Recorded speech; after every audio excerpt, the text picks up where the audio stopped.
Shabbat Shalom, everyone. We are in the last Shabbat before Rosh Hashanah, and our Torah portion this week, Nitzavim-Vayeilech, it's a double portion, is one of the most beloved in all of Torah. It repeats God's messages of encouragement as well as commandment. And I want to focus particularly on the commandment where God says, choose life that you may live. Now, some commentators have said, what's the difference? Why do we see the word life twice? And one of the responses is that being alive, if you choose life, is one thing, physical presence in the world. But that you may live refers to the quality of the life that you choose. Choose life that you may live, that you may have the opportunity to do good in the world, to be the best person you can be, that you may walk in God's ways and follow the commandments. And it doesn't matter who you are, whether you are at the top of the heap or the bottom.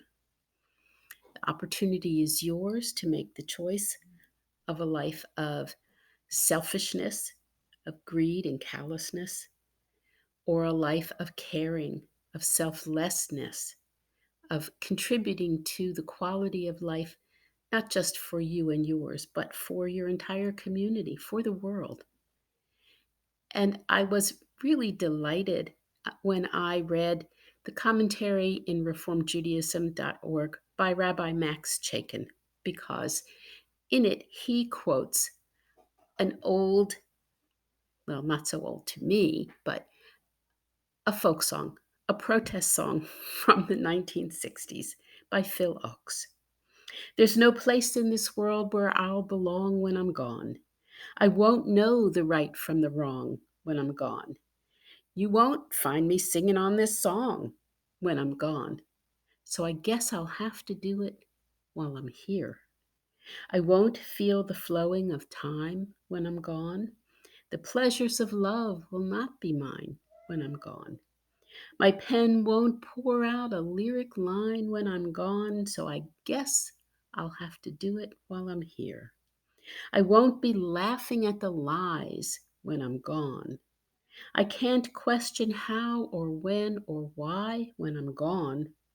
Can't live proud enough to die when I'm gone. So I guess I'll have to do it while I'm here. It's a beautiful song from a folk singer who was not Jewish, but it has always struck me as a very Jewish song. We make choices, and of all the things that may prevent us from feeling and being free, we always have the choice on how to respond, how to cope, how to get along. What will our attitude be? The choice to live a life of quality, a life of compassion, a life lived as one seeking justice, trying to walk in God's ways, humbly, but confidently, that we know right from wrong, and that we can create a community of right, that we can create a community that is one of laughter and love and song, and one of truth. This is what our portion this week is getting at. Choose life. And God goes on to say, it's not so hard. It's not far away from you. It's not up in the heavens. It's not at the bottom of the ocean.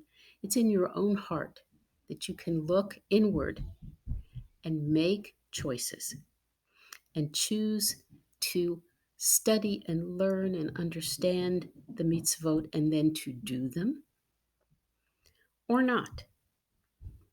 And of all the curses in the immediately preceding chapters, the consequences of making choices that are not for good, for personal good, for family good, for communal good. What is cliched as the wages of sin, if you will. Those are choices we can make, but we are not only commanded not to make those choices, but to make the good choices within the context of a Jewish consciousness, of Torah, understanding the connection between our behavior and our faith. And also, I think that for Jews in particular, Phil Och's emphasis on this world, what can we do while we're here? That is very much one of the points that the Torah makes. The Torah doesn't talk about what will happen when we die.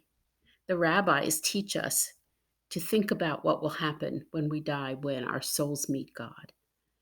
But the world that we know is where we are responsible and where our choices make a difference to all that we know and to the world that God created, to honor God's creations by making moral choices, by making choices that favor not just being alive, existing, but a quality of life, a quality for ourselves and for others, that we are all connected.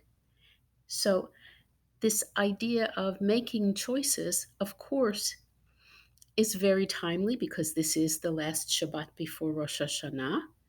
And our Torah portion talks about making choices to turn away from evil temptations. And to repent in Hebrew is teshuvah, to return, to make a choice, to improve ourselves, to be the best we can be according to our own individual potentials. We are at a time of choice as we examine our hearts before the High Holy Days, as we prepare for the days of awe, and we take stock of how we have lived in the past year and how we can live better in the coming year. And yes, this past year has been a very hard year, and it's still a hard year. But we do have the choice of how to respond. And not only do we have the choice, but we have the encouragement that what we do really does matter. And in our Haftorah portion in Isaiah, this is the last Haftorah of consolation, talking about God's deliverance, having faith that God remembers the covenant, that our covenant is unbreakable. And that was God's choice. God chose us for this particular covenant. And that covenant does imply and even explicitly says that redemption from suffering, redemption ultimately, eternally, lies in our covenant with God. And we have the choice. We actually do have one aspect of the covenant that is not a choice. We can't get out from it. We are, according to so many of our commentators, our classical commentators, we belong to this covenant. It's not that we are God's property, but we are God's protected people, protected in a spiritual sense, if not always in that physical sense, as we know we have suffered time and time again, but in that spiritual sense that actually drives us to be stubbornly, persistently Jewish. That there is deliverance in faith. And this is the time of year when we are reminded of the choices that we have. We're reminded that we really do have the freedom to choose. How actively will we be part of the covenant? How actively will we be part of the Jewish people?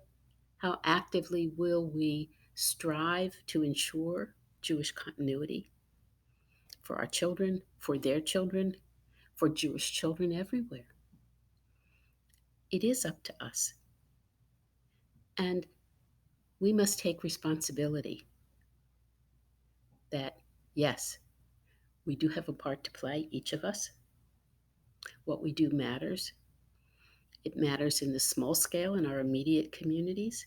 It matters on the larger scale of the Jewish people across time and space. May these urgings of God, of Moses, of our commentators, and our wonderful reminder from Rabbi Max Chaikin, here is where it matters. Here is where and when we can make a difference. I guess I better do it while I'm here, because this is the world I know.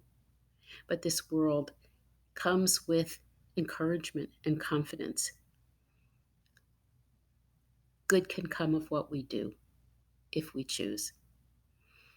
May this be a Shabbat of choosing, of thoughtfulness, of thinking of all the things that you can choose to do while you're here to make this world more whole, more peaceful, more just, more kind and loving. And maybe there'll be a song in all of that seeking for you that will be just your song. And may you sing it loud and proud. Shabbat Shalom.